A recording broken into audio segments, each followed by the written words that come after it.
que tu cherches? Maintenant il joue au cow-boy. Non, je joue pas au cow-boy. Je suis juste en train de faire un scénario pour... Laisse-moi faire. Ok. C'est moi que tu cherches. Il n'y a que deux manières de régler ça. Soit tu me dis où il est, soit on va parler. Attends, c'est un vrai revolver ça? Non, c'est pas un vrai. C'est une réplique d'Airsoft. Sérieux, ils font des répliques comme ça maintenant? Ouais, ils en font, ouais. C'est un revolver. Ouais. C'est trop cool, hein. Ouais, mais je connaissais pas. Comment ça, tu connaissais pas?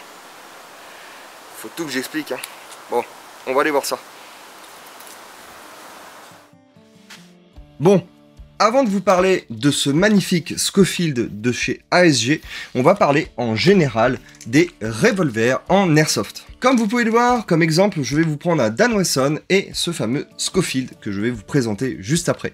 Mais principalement, je vais vous en parler par rapport au fait qu'on en voit de temps en temps dans les terrains d'airsoft, et pour ceux qui se posent la question si c'est bien ou non, on élucide ça ensemble. Pour certains, il s'agit d'une réplique humiliante pour pouvoir humilier les joueurs en très peu de coups possibles, et pour d'autres, c'est une véritable passion. Pour moi, c'est plutôt la deuxième catégorie, c'est vraiment de la passion. J'aime beaucoup ce genre de réplique, et maintenant j'en possède principalement 3. Donc je possède ce Dan Wesson que vous pouvez voir juste ici, et qui est plutôt sympa, même s'il y a eu des petits inconvénients, mais ça, on va y venir plus tard. Je possède aussi ce Schofield et un Umarex que je vous présenterai peut-être dans une prochaine vidéo, puisque tout simplement ce sont des répliques, littéralement, de revolver. Pour les répliques de revolver en airsoft, il en existe deux types, les simples actions, où il faut armer le chien à chaque fois, puis appuyer sur la gâchette pour faire partir la bille, et le double action, c'est-à-dire la façon de faire précédente, puis voilà, pas besoin du coup d'armer à chaque fois le chien, ce qui vous fait économiser du temps selon les fights que vous avez envie de faire. Majoritairement pour ces répliques, on utilise des cartouches de CO2.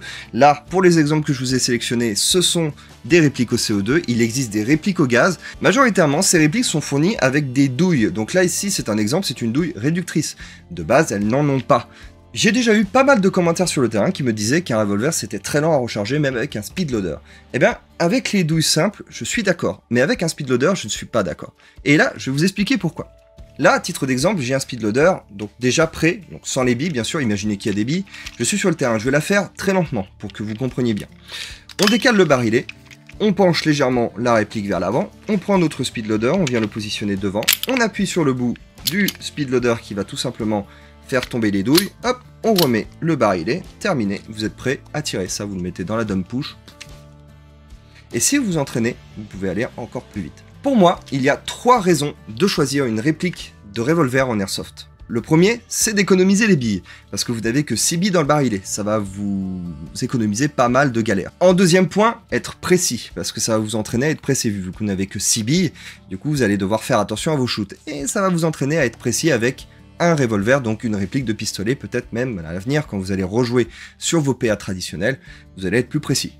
Et en troisième raison, bah les gars, c'est stylé de fou, non ? Pour moi, une des bonnes raisons de choisir une réplique de revolver, c'est parce que c'est stylé, c'est génial. On arrive, tu fais tes petits tricks comme ça, hop, t'es content, je sais pas, les gens ils te regardent, ils disent « Waouh, putain, c'est classe et tout, c'est stylé ». Il y a même des parties d'airsoft qui sont spécialisées dans le western, et ça c'est génial. Sachez tout de même que ce genre de réplique reste redoutable dans les parties d'airsoft et qu'il ne faut jamais sous-estimer quelqu'un qui porte un revolver. En parlant de revolver, je vais vous présenter le Schofield de chez ASG. Cette magnifique réplique, d'ailleurs très bien conçue en métal, avec du coup une imitation bois pour le manche, fonctionne au CO2, donc vous munir de sparklet, hop, qu'on met dans le manche et qu'on visse avec la clé qui se trouve au bout du manche. Cette réplique est un simple action, single action en anglais, donc on arme le chien et on appuie sur la détente à chaque fois pour libérer une bille. On est donc sur une réplique ici au coup par coup. Donc, pour le rechargement, c'est un barillet à 6 douilles à rechargement par brisure, c'est-à-dire qu'on vient actionner ici le petit loquet pour briser l'arme, c'est le terme utilisé, et on peut éjecter les douilles assez rapidement si on fait assez vite. On a 2 systèmes de sécurité sur cette réplique. Nous avons ici un cran de sûreté pour empêcher le chien d'être actionné, et nous avons ici une sécurité qui empêche le barillet de tourner. Il faut juste, hop, un peu actionner, et vous pouvez tourner le barillet et vous appuyez sur la gâchette pour remettre cette sécurité. Ça c'est pratique. On est sur une réplique d'1 kg. 1 kg sans les douilles, hein. Donc c'est ouais, ça pèse un petit peu son poids quand même, mais ça reste dans les normes. Cette réplique est fournie avec 6 douilles haute puissance, mais ça, on va en parler un petit peu plus tard. On va passer maintenant aux avantages et aux inconvénients de cette réplique. En premier avantage, cette réplique est costaud de fou. C'est costaud, vraiment impeccable quoi. À part le cran de sécurité ici, que je vous dis vraiment, c'est une petite pièce, à voir avec le temps, mais pour l'instant, je n'ai eu aucun souci avec cette réplique. ASG, en général, sont très bons.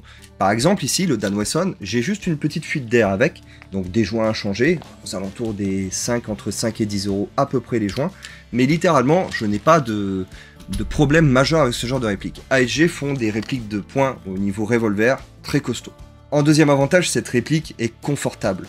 Vraiment, j'ai eu aucun souci à l'utiliser, j'ai des très grandes mains, mais pour l'utilisation de la réplique en elle-même sur les terrains d'airsoft, impeccable. Moi, je vous dis tout de suite, faut l'avoir dans la main, hein, mais c'est confortable, et ça c'est bien.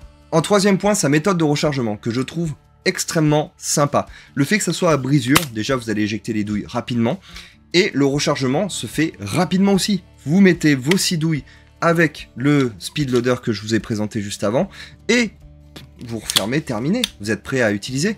C'est encore plus rapide que de recharger un Dan Wesson traditionnel, hein. Je vous le dis carrément. En quatrième et dernier avantage pour moi, la précision de cette réplique est excellente. Elle est vraiment précise, à 20 mètres, j'arrive à mettre dans une cible assez petite, c'est tout ce qu'il nous faut, vraiment. Parce que ça reste quand même une réplique de poing. Donc on n'est pas censé faire des shoots énormes, sauf si évidemment vous n'utilisez pas les douilles réductrices, là le tir loisir est à votre portée.